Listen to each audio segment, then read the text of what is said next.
All right, so now that we've had a chance to go out and take some pictures based on exposure, let's take it kind of one step further. So one of the things that we're going to need to do is I want you to pick your best picture, and I want you to edit it in a way that's going to give us a full range picture, kind of like what we saw with Ansel Adams. So what we're going to do is we're just going to jump right into Snapseed. I think it's definitely going to be best to use your stylus for this. So we're going to go inside of Snapseed, and we're going to just say open and pick a photo. So I'm just going to go ahead and work with this photo here. So once we get in there, then there's a couple things we're going to want to do. And so I'm just going to jump straight into tools, and let's look at the black and white one. So right here is black and white. So let's click on there. Now, once we get into black and white, there's several ways that we could go about doing that, right? There's all these preset ones, so we could kind of work through there. Although for me, I don't really like any of those.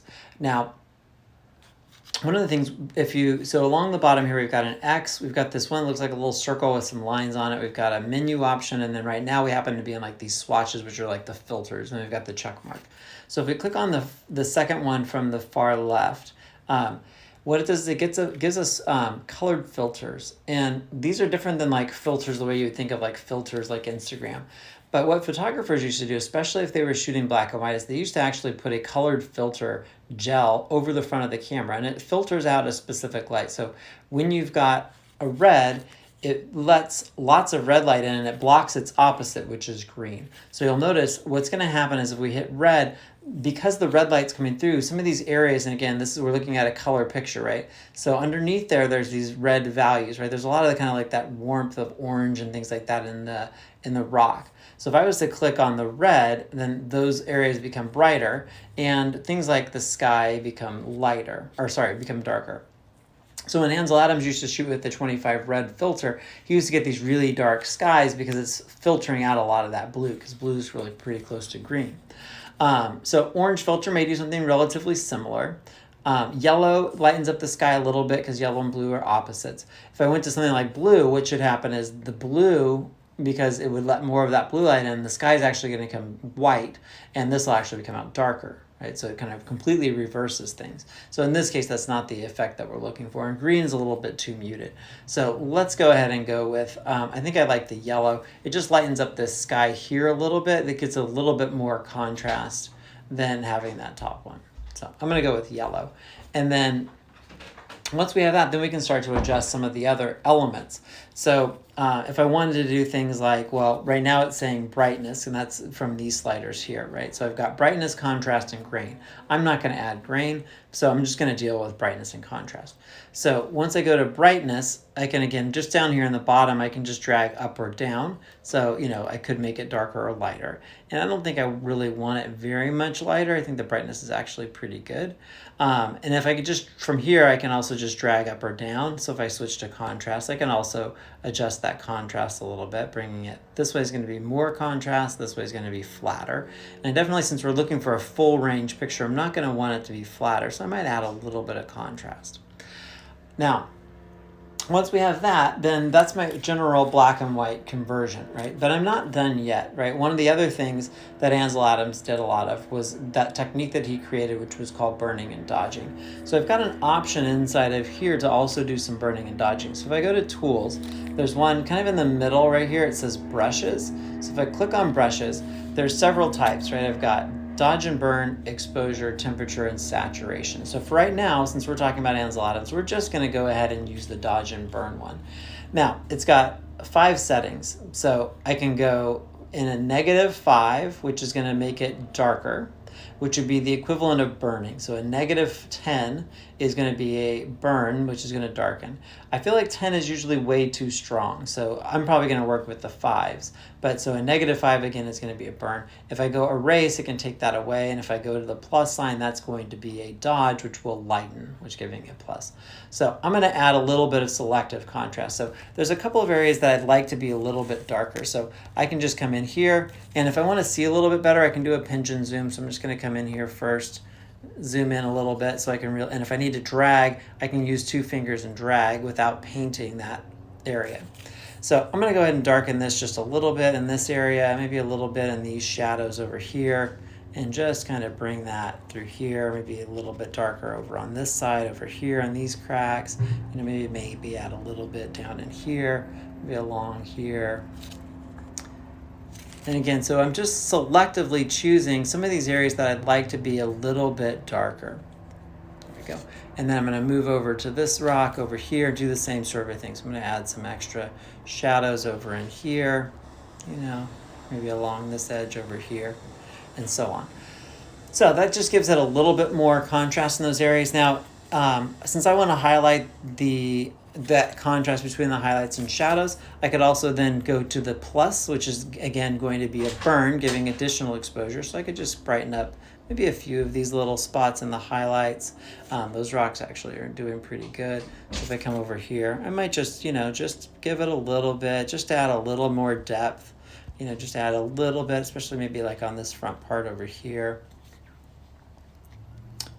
Maybe come around this hole just a little bit. Maybe some of these little highlights here, and just adding a little bit more contour and a little more depth to some of those areas. And even in these areas that I made shadows, I can give a little tiny bits of highlights inside of here just to brighten them up just a little bit. Now, if I went more extreme, right, so I was adding, so if I went to that 10, you're really going to start to see, those areas start to brighten up pretty quickly. And if I change my mind, I can always come back to the erase and go, okay, no, I didn't mean to do that. And that'll bring it back to where it was. But again, I may still want to give it a little bit of darkness over in these areas. And I still might want a little bit of highlight, maybe like right around there. So then let's zoom back out just a little bit. So right now I'm in the plus, which is going to burn or give it a little bit of a dodge. So I might want these clouds maybe just a little bit selectively brighter. So I could come in and just touch them up just a tiny bit. And maybe along this little horizon line, maybe make those just a little bit brighter. And then this is pretty bright to me. I really would like the really strong contrast to be in there. So I'm going to go ahead and burn this part down just a little bit, make it a little bit darker. So again, I'm just going to paint starting from over here and just start to darken this side down just a little bit. So rather than just doing like a vignette, I can come in here and I can start to paint in all of this, and there's a lot of detail and texture in there, and that just brings that down so it's not quite so hot. I don't really want that to be the brightest spot. I'd like, to have that really nice contrast inside of this rock here. And so if this is too bright, my eye is going to want to keep getting drawn down there. So I'm just going to just make sure that that's good and solid at that +5, and that really helps kind of bring down that area just a little bit. And then if I did want to still do maybe like a little bit of a vignette, then I can say yes to my dodging and burning, and I could come into tools and then go down to vignette. And I could just do a pretty subtle one, so again, vignettes can go in two directions, so darker, or they can go in this direction and be lighter. But usually if we'd want the edges to be a little bit darker, that'll just help contain the image just a little bit. I might want to take that inner brightness and bring that, up just a little bit. And that just will kind of help push the eye towards that center part so that really my focus is on this part here. So I'll say yes to that. So there we go. There's our full range black and white picture where I've got my brightest areas, maybe right over here. I've got lots of kind of those highlight areas in here, and I've got some of those blackest blacks and some of those areas down in there. And again, here's our color version, and then there's our black and white. And, black and white is really what photography started as. And so it has a tendency to have this feeling of kind of nostalgia, but also it's kind of already abstract, right? We see the world in color and we don't see the world in black and white, right? And so when we look at a picture and it just is in black and white, oftentimes it's been taken away from reality just a little bit already. And that helps kind of draw us in just a little bit more. And we start to focus on things that maybe we wouldn't necessarily see. When we look at color, we just kind of take everything for granted. And so all of a sudden we see this play between the highlights and the shadows and the contrast and the tonal range. And with Ansel Adams, what he was really trying to do is before he would shoot, he would think about what he saw out there in the world and where he wanted those values to be, and then he would process it in a way to help bring that to fruition and to see it in its finished product in the way that he envisioned it when he was out there actually shooting. So there we go. That's how we're going to convert it into black and white. When we're all done, don't forget to export and go ahead and export that so we have a shared copy that you can actually submit. There we go.